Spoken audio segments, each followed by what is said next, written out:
Sous stupéfiants, suite aux chiffres effarants de l'accidentologie, les contrôles se sont renforcés sur les routes du département.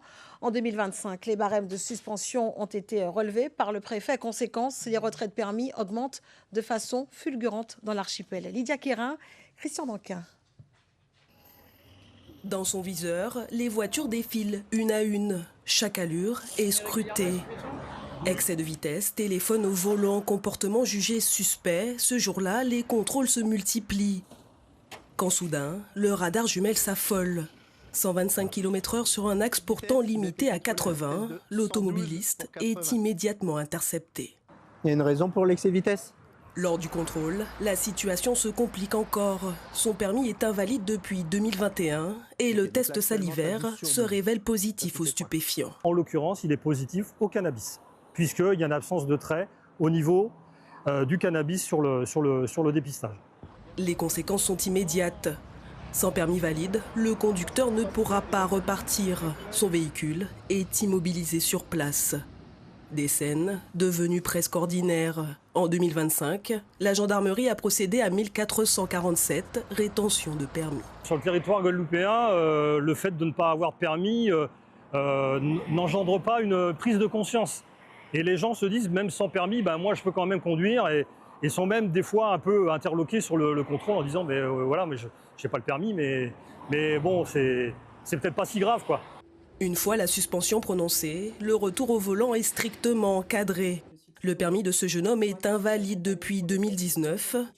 Après avoir repassé le code, il passe aujourd'hui des tests psychotechniques, une étape obligatoire pour retrouver le précieux sésame. Comptez 170 €. Pour tout, on a besoin du permis pour se déplacer pour les courses et tout. Et il est vite perdu, mais plus compliqué à rattraper, donc il faut faire le maximum.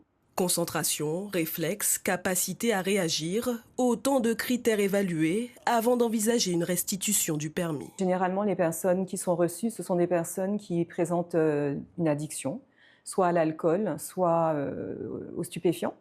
Donc, je réalise un petit entretien pour évaluer donc, si la personne a eu une consommation festive ou alors si vraiment il y a une addiction. Et dans ce cadre-là, on fait une orientation donc, vers une structure pour que la personne puisse être accompagnée et éviter les récidives.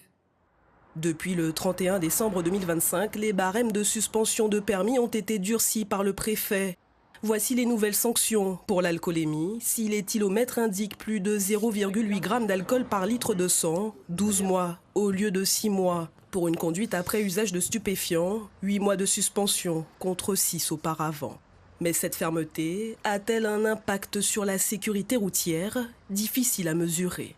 On a un indice de gravité, c'est-à-dire le nombre d'accidents mortels pour 100 000 habitants, qui est 3 fois supérieur à la moyenne nationale.